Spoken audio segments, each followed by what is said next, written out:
Continuamos con la lectura de la Biblia. Hoy iniciamos la lectura de la primera carta del apóstol Juan, una de las 3 cartas que él escribió. Y como en otras ocasiones cuando hemos leído libros y cartas, quiero darte una introducción o algunos datos, ya que estos nos ayudan a entender o comprender el contenido, los motivos y el propósito que el escritor de la carta busca enseñar. La primera epístola universal del apóstol Juan es la número 23 de los 27 libros del Nuevo Testamento. Como ya se dijo, fue escrita por el apóstol Juan. Se escribió entre los años 90 y 100 después de Cristo. Se destaca porque el apóstol Juan, quien fue uno de los 12 discípulos de nuestro Señor Jesucristo, fue el discípulo más cercano de Jesús, describiéndose en la Biblia esa relación como el discípulo amado. Es por eso que Juan en esta carta llama a los creyentes hijitos, amados y hermanos. Juan es uno de los hijos de Zebedeo, quien su apellido significa hijo del trueno, referencia que se consideraba en su personalidad. Pero la obra transformadora de Dios hizo un cambio, llevándolo a ser llamado el discípulo del amor. Esta carta está dirigida a iglesias que estaban cercanas a Éfeso, cristianos de familias judías. Éfeso fue una ciudad muy antigua que estaba establecida en lo que hoy es Turquía. Esa zona era conocida como una provincia romana del Asia Menor. Iglesias que estaban bajo su cuidado y su supervisión, ya que él vivía en esa ciudad. Las palabras claves que se mencionan en esta epístola son luz, usada 6 veces, amor, 33 veces, vida, 15 veces, comunión, 4 veces, sabemos o le conocemos, 38 veces, padre se usa 13 veces e hijitos 11 veces. Esta epístola se le llama el Sectorum del Nuevo Testamento. Es la epístola de la familia. Juan escribe aquí a la familia de Dios.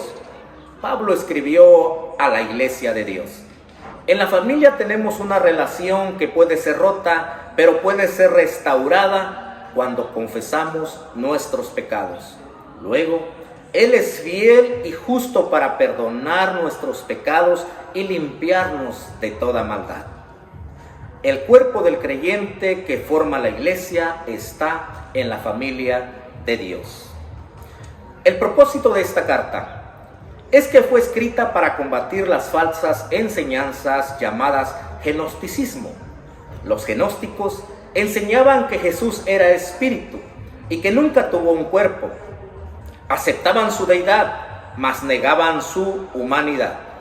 No aceptaban que Jesús era el Mesías, el Hijo de Dios. Promovían el odio y la violencia entre las comunidades cristianas. Es por eso que el apóstol Juan ve necesario hablar del amor. De los puntos más relevantes que el apóstol Juan quería que los creyentes supieran, era que el amor es lo más importante y que viene de Dios, ya que Dios es amor. Y como creyentes debemos de estar en ese amor y permanecer en él. También que los creyentes se cuidaran de escuchar falsos maestros y falsas enseñanzas. El apóstol Juan destaca en esta carta el mensaje sobre quién es Dios.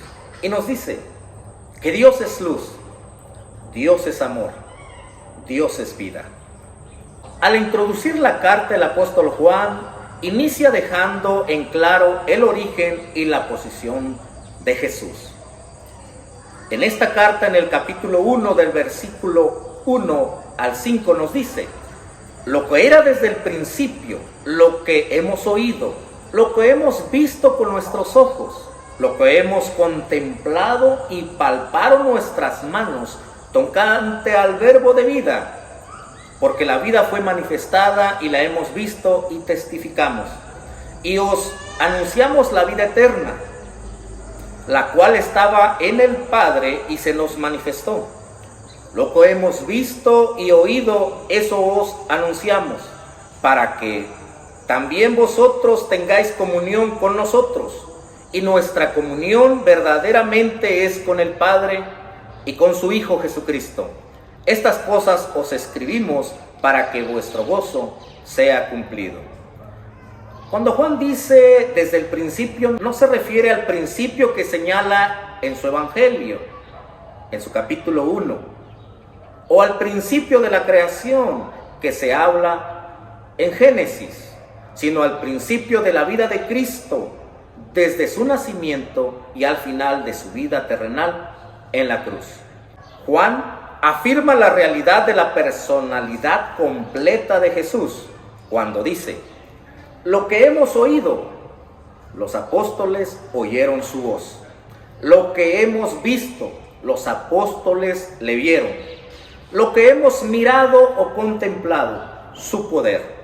Lo que los apóstoles palparon o tocaron con sus manos, su cuerpo.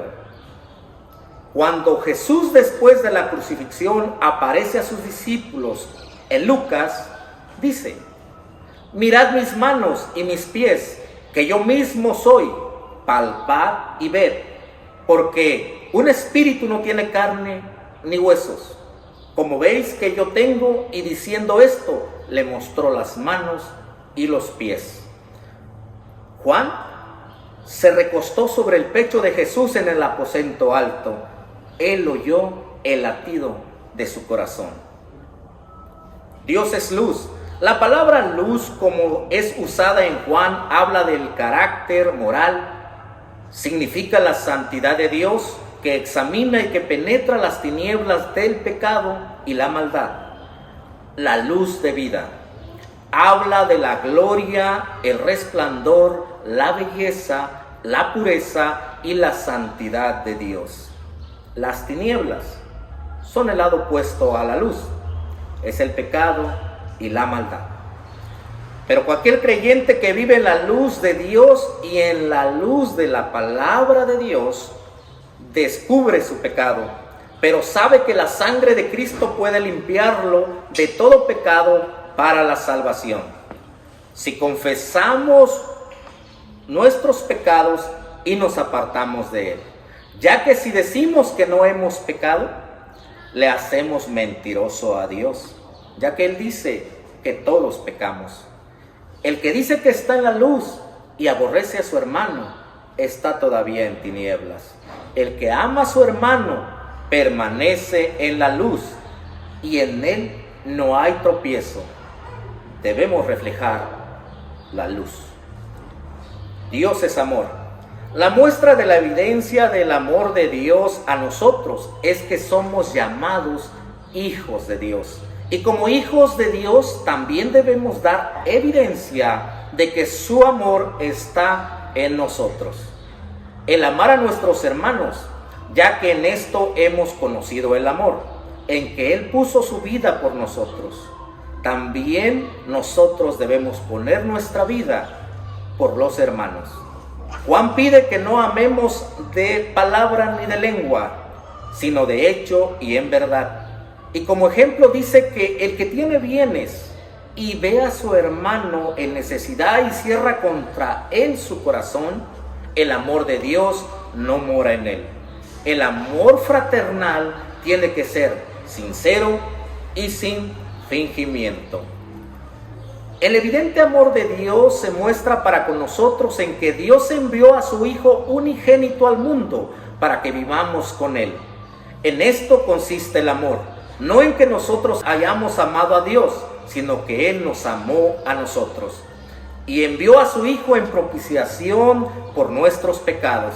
El amor para con otro hermano es la prueba de la fe genuina. Dios es vida, porque pasamos de muerte a vida. Desde el principio nos ha prometido la vida eterna, si permanecemos y creemos en el Hijo y en el Padre. Y la vida eterna está en Jesús, el Hijo de Dios, ya que el que tiene al Hijo, tiene la vida. El que no tiene al Hijo de Dios, no tiene la vida. Por lo que debemos tener comunión con Cristo, confesar nuestros pecados vivir en luz o en santidad del Dios al cual seguimos, para tener la seguridad de la salvación y no una condenación eterna. La vida no termina al morir físicamente, sino que se extiende a la eternidad. Te animamos a seguir leyendo la palabra de Dios, que creemos que será de gran edificación para tu vida. Dios te bendiga.